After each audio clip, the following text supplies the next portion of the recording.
남북이 어제 고위급 회담을 통해서 문재인 대통령과 김정은 북한 국무위원장의 3차 정상회담을 9월 평양에서 열기로 합의했습니다. 북미 간의 비핵화 협상의 새로운 돌파구가 마련될 수 있을지 주목되는데요. 관련 내용을 김용현 동국대 북한학과 교수 그리고 차두현 아산정책연구원 객원연구위원과 함께 분석해 보겠습니다. 네. 안녕하십니까? 네, 안녕하십니까? 네, 안녕하십니까? 자, 어제 남북 고위급 회담을 통해서 남북의 정상이 9월에 평양에서 3차 정상회담을 하는 것으로 최종 합의를 했습니다. 일단은 뭐 날짜가 확정되지 않았습니다만은 3차 정상회담을 한다는 그 의미부터 좀 살펴봐야 될 것 같습니다. 세 가지 측면을 봐야 될 것 같습니다. 하나는 평양 정상회담은 이미 4.27 제1차 정상회담 때 합의된 사안입니다. 네. 그러니까 가을에 평양에서 만나자는 것이었고 그것이 실제 제대로 9월 달에 가을이기 때문에 남북이 합의한 것을 실천한다. 이 부분을 하나 우리가 주목을 해야 될 것 같고요. 또 하나는 이제 평양 정상회담이 11년 만에 개최되는 정상회담입니다. 그러니까 지난 노무현 정부 때의 정상회담, 2차 정상회담 이후에 최초의 이제 평양 정상회담을 문재인 대통령과 김정은 위원장이 평양에서 개최한다. 이것도 의미가 있을 것 같고. 또 하나의 의미는 역시 지금 가장 중요한 것은 종전선을 둘러싼 북미 간의 줄다리기, 삿바싸움이 지금 진행되고 있는 상황인데 현재 상황에서 남북 정상회담을 통해서 북미 정상회담을 이끌어내는 또 종전선언을 이끌어내는 그런 징검다리 또는 추동력 역할을 할 수 있는 정상회담을 남북이 평양에서 우선 갖는다. 그런 점도 상당한 의미가 있는 그런 9월 정치 일정이라고 봐야 될 것 같습니다. 저희가 어제 이 시간에도 남북 정상회담에 대한 전망을 했었는데요. 당초 예상대로라면은 날짜까지도 구체적으로 나오지 않을까라고 했습니다만은 일정 합의가 이루어지지는 못한 것 같습니다. 이와 관련해서 양측 수석 대표의 발언을 먼저 들어보고 또 분석을 해보도록 하겠습니다.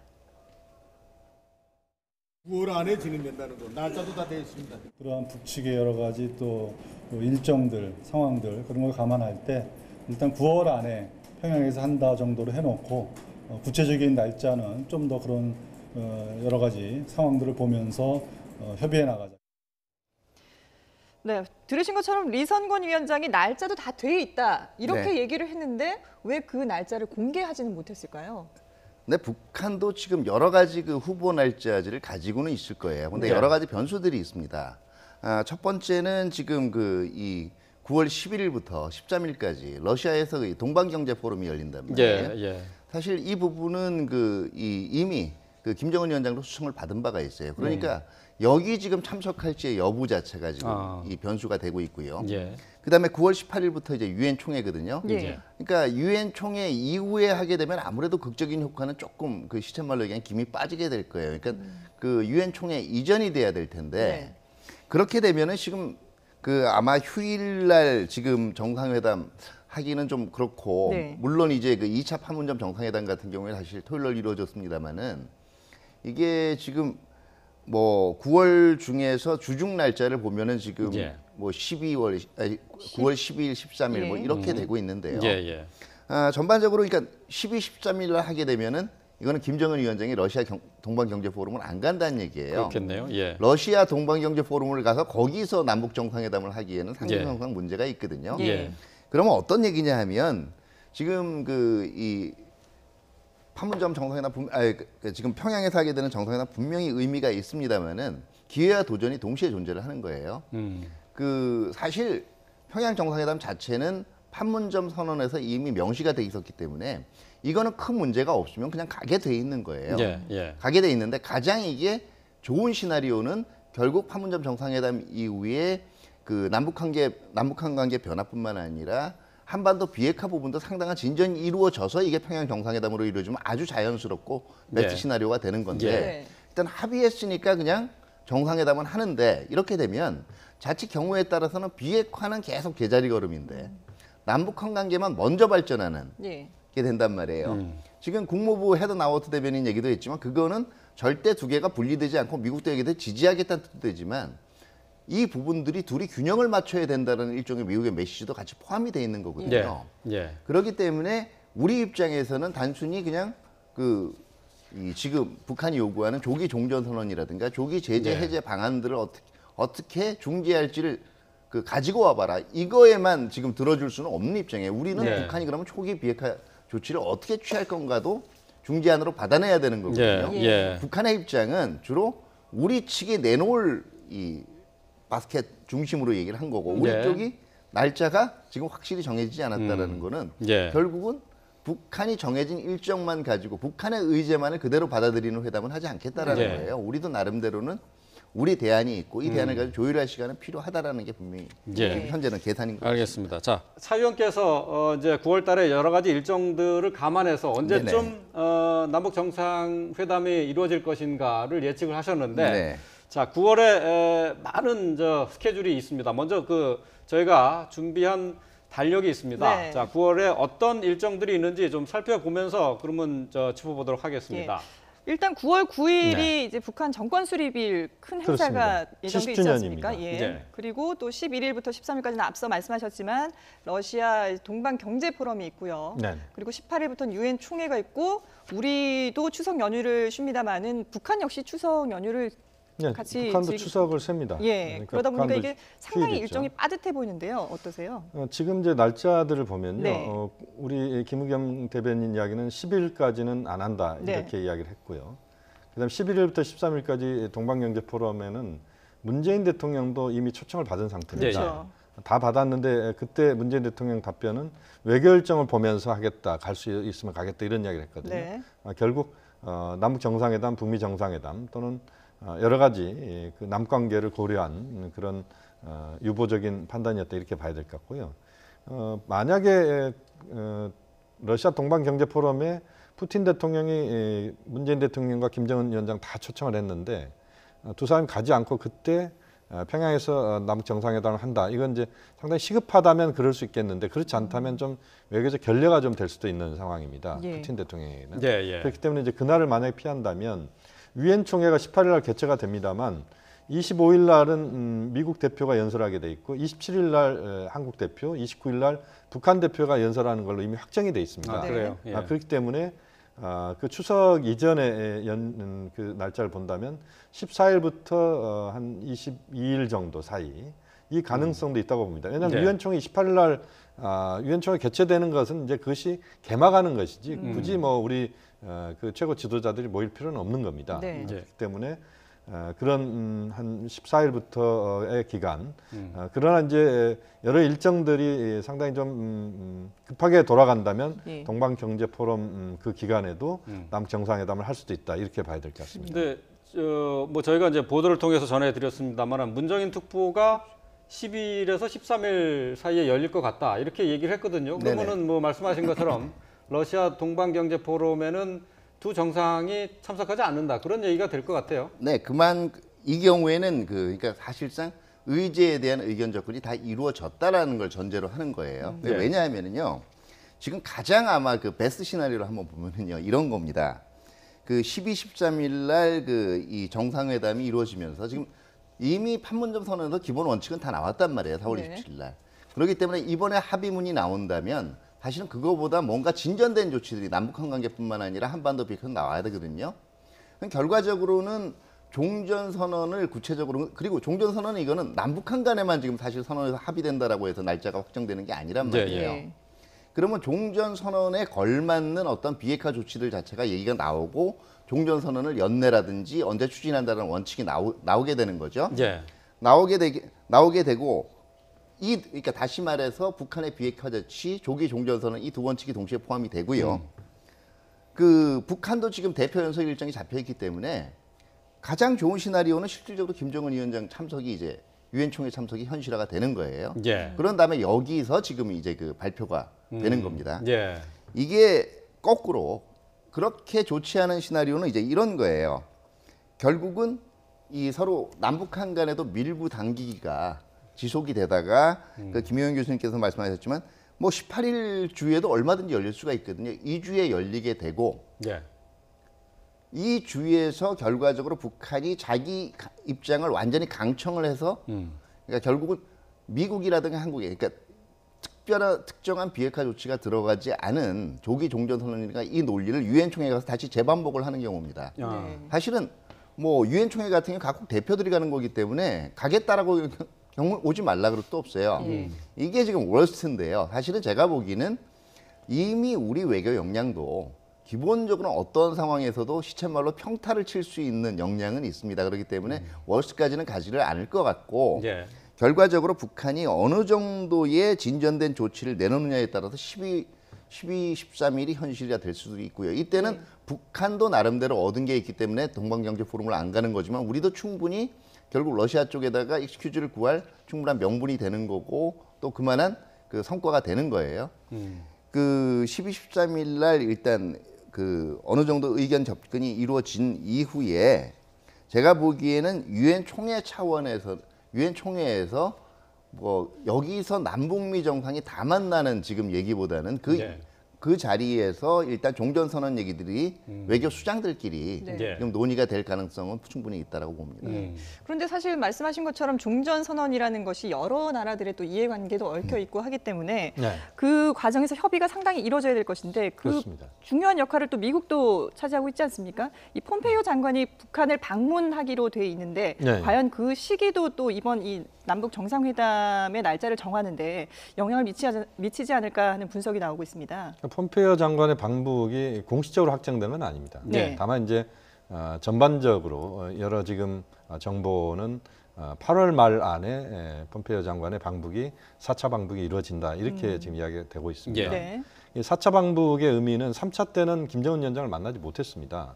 이번 4차 방북은 결국 종전선언과 북한이 미국에 줄 수 있는 카드, 미국은 종전선언을 줄 수 있고 북한은 예를 들면 IAEA 사찰단이 북한의 핵시설을 그 실제 그 제대로 확인하는 작업 또는 핵물질의 생산을 중단하는 조치 이런 것들을 상호간에 얼마만큼 이제 그 궤를 같이 하면서 문제를 풀어갈 수 있느냐 이 정도 상황이 폼페이오 장관의 방북 과정에서 그 만들어진다면 김정은 위원장을 면담할 가능성이 매우 높습니다. 예. 그러니까 이번에도 김정은 위원장을 못 만난다는 것은 북미 간에 상당한 입장차나 의견차가 있다는 것을 드러내는 것이기 때문에 폼페이오 장관의 방북이 이루어진다는 것은 결국 김정은 위원장을 만난다는 것이고 그것은 결국 종전선언과 관련된 진전을 전제하는 거다. 그리고 북한도 거기에 대한 상응한 조치들을 내놓는 이것이 이제 결합되는 것이다 이렇게 봐야 됩니다.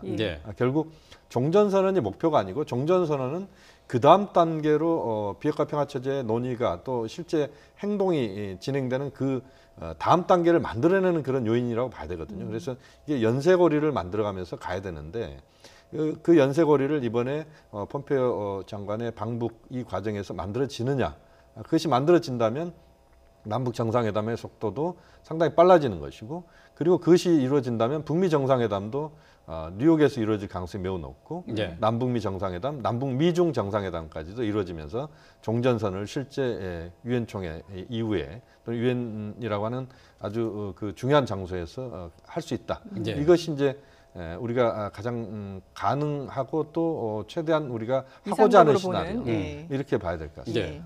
말씀하신 것처럼 이제 pom페이오 장관이 8월 중에 방북을 또 한다면은 또 그 다음에 이제 남북 정상회담이 예상이 돼 있고요. 그런 상황에서 남북의 정상이 유엔에서 다시 또 만날 가능성, 그러니까 북미 정상회담이 뉴욕에서 성사될 가능성 이것까지 또 포함해서 봐야 되지 않을까요? 그게 제가 얘기한 바로 베스트 시나리오예요. 그러니까 그 폼페이오 장관이 갔을 때 결국 이제부터는요.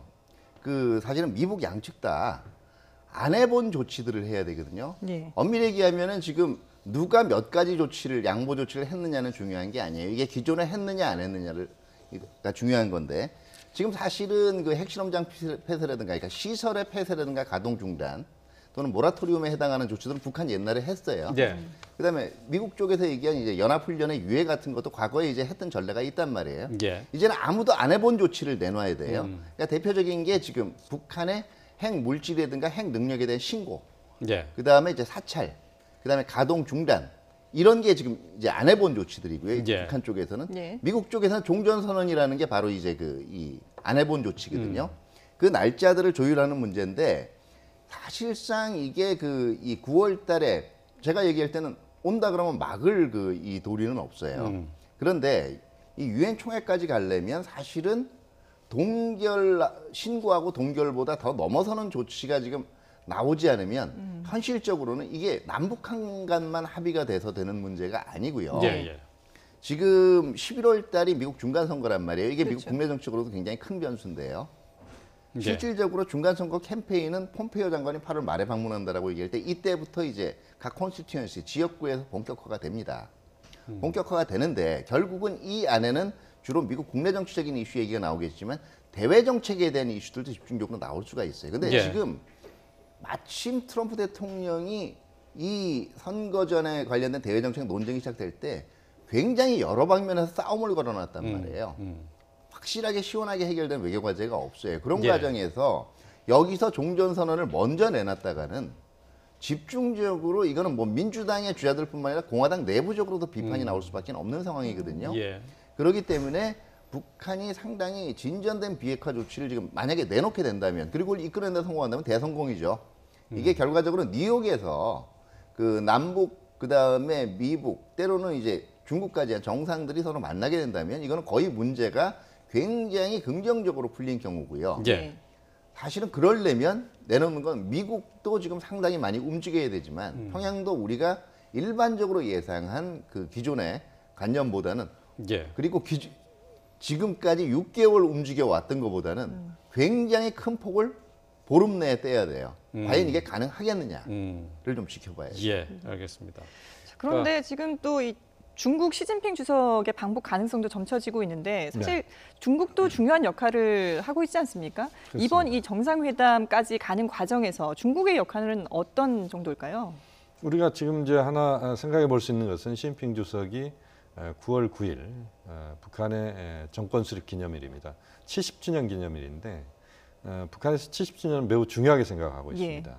올 연초에 이제 김정은 위원장 신년사에서도 굉장히 강조를 했었거든요. 결국 이제 그 시진핑 주석이 이번 정권 수립 기념일에 북한을 방문하느냐 이건데 그동안 이제 보면은 4차례에 걸쳐서 김정은 위원장의 방중이 이루어졌습니다. 이 방중은 집중적으로 지금 이제 올해 들어서 이루어졌다 이렇게 봐야 되는데 그것은 이제 시진핑 주석 입장에서도 답방을 요구받는 그런 압박이 하나 있다 이렇게 봐야 될 것 같고 또 하나의 측면은 이제 종전선언으로 가는 데 있어서 중국이 자신이 뭔가 역할을 해야 됩니다. 그러니까 중국이 그동안은 왜 우리를 안 껴주느냐라고만 이야기했는데 이제는 끼워주는 단계까지 왔거든요. 그러면 이제 중국도 자신이 구체적인 행동을 해야 되고 중국의 몫을 분명히 역할을 해야 되는 부분이 있는데 그 과정에서 본다면 시진핑 주석이 평양에 가서 김정은 위원장과의 만남에서 현재 북한을 둘러싼 정세 또 한반도 정세에 대해서 의견 교환을 하면서도 또 한편으로는 이제 종전선언의 필요성을 북한이 요구하지만 또 북한이 종전선언에 대응할 수 있는 새로운 카드, 그러니까 북한의 행동도 필요하다. 그래야만 종전선언으로 가고 그 다음 단계로 가고 그리고 그것이 연쇄고리를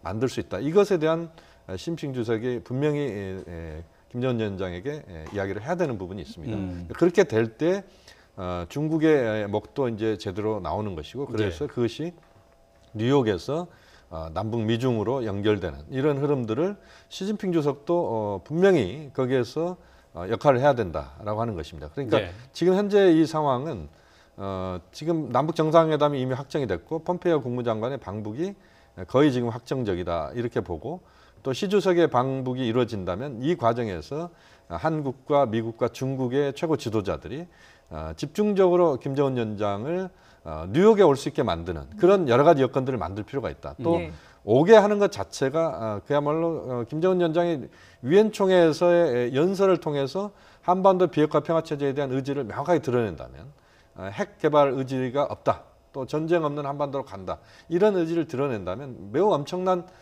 그 국제사회에 대한 약속이거든요. 그것을 끌어내는 그 과정들을 저는 중국도 함께해야 된다. 이제는 중국이 행동해야 된다. 이런 차원에서 시 주석의 방북도 저는 매우 중요하다고 봅니다. 그러니까 중국의 역할이 분명히 기대되는 건 사실인데 만약에 시 주석이 이제 8월 그 중순에서 말 사이에 이 평양을 방문을 하게 된다면 아마 북한이 이제 앞으로 비핵화 조치를 취하는 데는 더 도움이 될 거예요. 그런데 그 경우에는 아마 김정은 위원장의 유엔 총회 참석은 없을 가능성이 굉장히 큽니다. 왜 그런가요? 이게 왜냐하면 시진핑 주석이 구구절을 맞아서 평양을 방문한다는 게 굉장히 호의의 표시예요. 예. 예. 그러면 결국은 뭐냐면은 평양이 그에 상응하는 중국에 대한 어떤 호의의 표시를 제시를 했다는 얘기입니다. 이거는 결국 기존에 얘기되는 3자 종전선언에서 4자 종전선언으로 이제 구도가 간다는 얘기고요. 4자 종전선언으로 구도가 간다라는 얘기는 조금 더 참여자가 하나 늘어나기 때문에 이 조정해야 될 변수들이 늘어난다라는 거거든요. 예, 이게 갑자기 1, 2주 만에 다 해결이 돼서 유엔 총회에서 만난 이거는요 무슨 얘기냐면 그 전제가 가장 우리가 바라는 건 사실은 미국도 그렇고 중국도 그렇고 우리도 그렇고 모두 한 마음으로 한 목표를 가지고 가는 거예요. 근데 꼭 그렇지만 않아요. 예, 국가들이 예. 자기 이익 안 챙길 수가 없거든요. 예. 그렇기 때문에 오히려 시 주석이 만약에 지금 이 방북이 구구절 이전에 현실화가 되면 이번 유엔 총회에서는 이게 정상 간 조율이나 어떤 친목 과시보다는 외교 수장들 간의 만남은 있을 수가 있겠지만은 사실은 종전선언은 조금 더 원래 예정 시간보다 수년될 수가 있다는 얘기죠. 예. 예.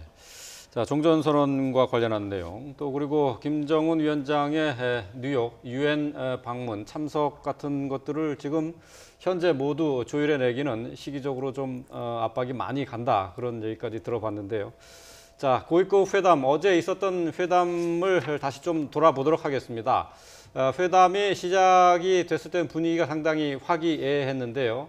회담 마무리 때에는 북측에서 뼈 있는 말을 남기기도 했습니다. 어제 오전과 오후에 분위기 또 발언 영상으로 보시겠습니다.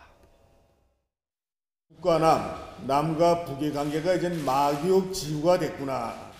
아까 막역지우라고 말씀하셨는데 거의 같은 뜻입니다. 서로 같은 마음으로 이렇게 해나가는 것이 대단히 중요하다는 것을 제가 다시 한번 그때 느꼈습니다. 회담과 개별 접촉에서 제기한 문제들이 만약 해결되지 않는다면 예상치 않았던 그런 문제들이 산생될 수 있고 또 일종의 어른 모든 문제들이 난항을 겪을 수 있다고 생각합니다. 쌍방이 각자 할 바를 다 하고 노력하고 하는 것이 무엇보다 중요합니다. 우리 이성만 위원장께서 우리 측에 제기한 것, 또 우리 측이 북측에 같이 함께 해나가고자 제기한 것들 서로가 힘을 합쳐서 풀어나가면 예, 어제 고위급 회담은 3시간 반 동안 이어졌습니다. 보신 것처럼 회담을 시작하면서는 막역지우라는 말을 쓰면서 회담 분위기를 좀 좋게 끌어갔었는데요. 네. 끝날 때는 리선권 위원장이 제기한 문제들이 해결되지 않으면은 난항을 겪을 수도 있다라고 얘기하면서 좀 분위기가 어색해지고 좀 이상해졌어요. 네네. 이건 어떻게 봐야 됩니까? 우선은 뭐 전체적인 흐름은 막역지우다 이렇게 봐야 될 것 같습니다. 네. 서로 거스를 수 없는 네. 친구.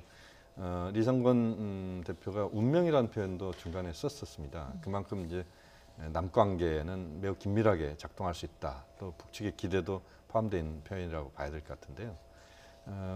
이제 그다음에 이제 종결 발언에서 말씀하신 것처럼 네.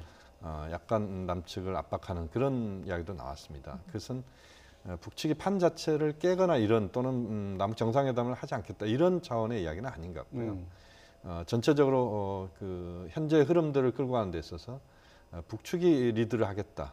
현재 어떤 흐름 자체를 주도권을 잡겠다. 그렇습니다. 예. 남측에 끌려가지 않고 예. 평양 정상회담을 비롯한 9월 일정. 그야말로 9월 일정은 숨가쁜 일정이다 이렇게 보시면 될 것 같습니다. 네.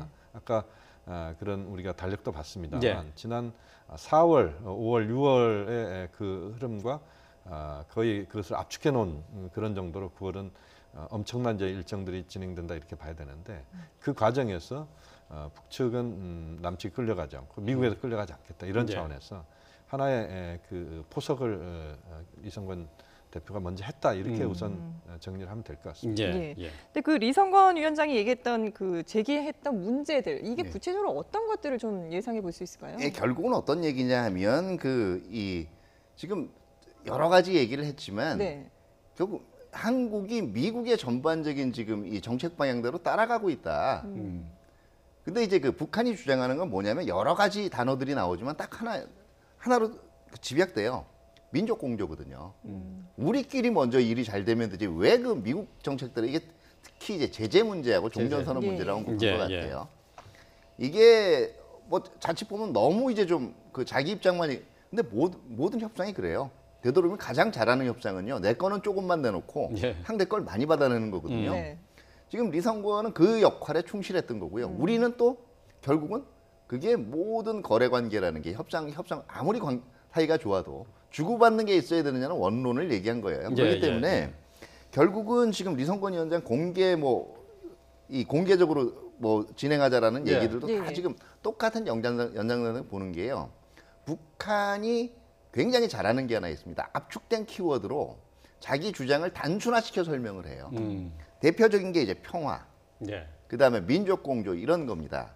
이런 것들이 이제 전반적인 분위기에서는 한국 사회에서도 꽤 어필할 수 있다라고 보는 거예요. 그렇기 때문에 이게 협상 당사자 간의 실제로 회담에서 자기네들의 메시지를 압박하는 것뿐만 아니라 우회적으로 뭐 저 정도 입장을 왜 못 들어줘? 라는 한국 사회의 분위기를 만들어서 여론을, 우회적으로 예. 우리 측을 또 이 압력을 가하겠다 이런 포석도 있다라고 봐야 돼요. 예. 말씀하신 것처럼 이제 리선권 위원장이 회의를 이제 시작하면서 회담을 공개하자 네. 이렇게 압박을 했어요. 그 전에 회담에서도 역시 똑같은 제안을 했었는데 저희가 그 내용을 좀 정리를 한 게 있습니다. 예. 보면서 좀 얘기를 하도록 하겠습니다. 자, 리선권 위원장이 골뱅이 갑 속에 들어가서 하는 것처럼 제한된 속에서 하지 말고 공개된 회담을 하자라고 이제 얘기를 했고요. 조명균 장관은 수줍음이 많아서 기자들을 지켜보는 앞에서 말주변이 리 위원장보다 못하다 이렇게 얘기를 했습니다만은 조 위원장이 뭐 그 수줍음이 많다거나 또는 조 장관이요? 조 장관이 예. 또는 리 위원장보다 말주변이 못하다라는 건 뭐 그냥 웃자고 하는 얘기일 것 같고요. 그렇습니다. 공개적으로 자꾸 이제 회담을 하자고 하는 것은 북한 측에서 글쎄 공개했을 때 여론의 지지를 더 많이 받을 것이다 이렇게 생각하는 건가요? 두 가지 측면을 봐야 될 것 같은데요. 하나는 지금 말씀하신 것처럼 조명균 장관은 직접 대화를 하다 보면 거의 빨려들 정도로 굉장히 논리적으로 말씀 잘하는 분입니다. 그런데 이제 이 대화의 내용들을 보면 서로가 좀 어떻게 보면 공식적으로 외부를 향해서 좀 자신의 어떤 입장들을 좀 강하게 표현하는 뭐 그런 측면들이 좀 있는 것 같습니다. 네. 아마 리선권 위원장 입장에서는 남측 언론의 보도가 북측이 의도하거나 북측이 이야기하는 것들을 좀 왜곡시켜서 보도하는 것 아니냐, 일부 언론에서. 예. 그런 것에 대한 불만을 표시한 것이다 이렇게 봐야 될 것 같고. 예. 또 하나의 측면은 좀 더 남측이, 우리 측이 적극적으로 북측의 입장이나 이런 것들을 좀 받아 안는 이런 모습을 보여야 되는데 남측은 미국과의 공조 이 부분에 너무 집중하고 있는 것 아니냐. 그런 것에 대한 불만을 좀 우회적으로 표현한 것이다 이렇게 봐야 될 것 같고요. 사실 남측 언론에 대한 불만은 이번에만 나온 게 아닙니다. 예. 지난번에 고위급 회담 때도 리선권 대표가 이야기를 했었거든요. 네. 이것은 이제 어떻게 보면 전반적으로 현재 흐름 자체를 북측이 리선권 위원장이 좀 자신이 좀 판을 끌고 가는 이런 차원에서 좀 그 조명균 장관에 대해서 좀 강하게 압박하는 예. 이런 표현이다 이렇게 봐야 될 것 같고요. 예. 조명균 장관도 뭐 저는 적절하게 어제 대응을 했다고 봅니다. 그래서 실질적으로 남북이 모든 것들을 공개할 수는 없습니다. 왜냐하면 회담 자체가 예. 남관계의 특성이 있기 때문에 네. 이 회담을 다 공개할 수는 없고 공개할 수 있는 것과 공개하기 어려운 것들을 좀 구별해서 그 언론과의 어떤 관계를 설정한다면 저는 크게 문제는 될 것 없다 이렇게 보고 다만 이제 좀 더 중요한 것은 남북이 최대한 그런 그 종전선언이나 또는 비핵화 문제나 또는 남북 관계에서 경협 문제 이런 부분들을 좀 더 집중적으로 논의하고 그것의 어떤 결과들을 잘 언론에 좀 설명하는 이런 쪽으로 좀 방향을 잡는 것은 좋다고 봅니다. 예. 그 회의를 시작하면서 이제 회담을 공개하자라고 얘기했을 때 우리는 이제 수세적으로 나올 수밖에 없단 말이죠. 이게 비춰지기는 뭔가 숨기는 것 아니냐 이렇게 받아들일 수도 있어요. 아니요, 그렇지는 않아요. 지금 오히려 저도 굉장히 조명균 장관이 적절하게 그 대응을 했다라고 보는 게요. 북한이 회담을 공개하자고 나올 경우에 이 얘기를 다른 말로 요새 얘기하는 그 젊은 쪽에서 얘기하는 번역기로 돌려볼까요?